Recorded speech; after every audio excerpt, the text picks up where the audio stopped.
শাহানাজ কিচেনে আপনাদের স্বাগত জানাই। আজ আমি আপনাদের পমফ্রেট কষা গ্রেভি এই দুর্দান্ত রেসিপিটা স্টেপ বাই স্টেপ করে দেখাবো। আশা করি এই রেসিপিটা আপনাদের খুবই ভালো লাগবে।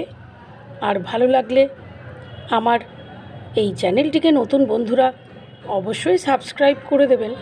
আর সমস্ত বন্ধুরা লাইক, কমেন্ট, শেয়ার, সাপোর্ট করে আমার পাশে থাক। 800 গ্রাম পমফ্রেট মাছ নিয়ে পরিষ্কার করে কেটে ভালো করে ধুয়ে নিয়েছি।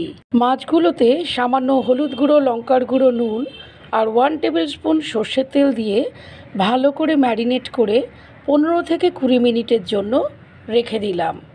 3 টেবিল স্পুন সর্ষের তেল ভালোভাবে গরম করে ম্যারিনেটেড মাছগুলো লো টু মিডিয়াম ফ্লেমে হালকা করে 2 পিঠ ফ্রাই করে নিচ্ছি। সমস্ত মাছ হালকা করে ফ্রাই করে নিলাম। ফোড়নের জন্য 2 বড় তেজপাতা আর 1 টিস্পুন আস্ত গরম মশলা দিয়ে দিলাম। ফোড়ন ভাজা ভাজা হয়ে সুগন্ধ বার হলে 4টে বড় সাইজের কুচিয়ে রাখা পেঁয়াজ হালকা করে ফ্রাই করে নিচ্ছি। পেঁয়াজ লাইট ব্রাউন ফ্রাই হয়ে যাওয়ার পর আদা রসুনের পেস্ট যেটা করে রেখেছিলাম সেটা দিয়ে দিই। 2 টেবিল স্পুন আদা রসুনের পেস্ট পেঁয়াজ ফ্রাইয়ের সাথে 2 থেকে 2.5 মিনিট ভালোভাবে কষিয়ে নেব। 1 টেবিল স্পুন লঙ্কার গুঁড়ো দিয়ে দিলাম। 2 মিডিয়াম সাইজের কেটে রাখা টমেটো দিয়ে দিলাম। টমেটো 70% গলা পর্যন্ত ভালোভাবে লো টু মিডিয়াম ফ্লেমে কষাতে থাকবো। 1 টেবিল স্পুন হলুদ গুঁড়ো দিয়ে দিলাম। 1 টেবিল স্পুন জিরে গুঁড়ো দিয়ে দিলাম। মশলা ভালোভাবে কষে এইভাবে তেল সেপারেট হতে শুরু করলে মশলা পেস্টের গরম করে রাখা কিছুটা জল এবার দিয়ে দিলাম।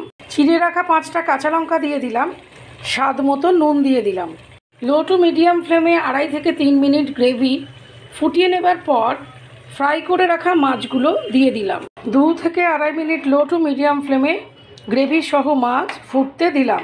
কুচিয়ে রাখা ধনেপাতা আর 1 টিস্পুন শাহি গরম মশলার গুঁড়ো ছড়িয়ে গ্যাসের ওভেন অফ করে দিলাম। পমফ্রেট কষা গ্রেভি সার্ভিং বোলে ঢেলে দিয়ে সার্ভ করবার জন্য রেডি করে ফেলেছি।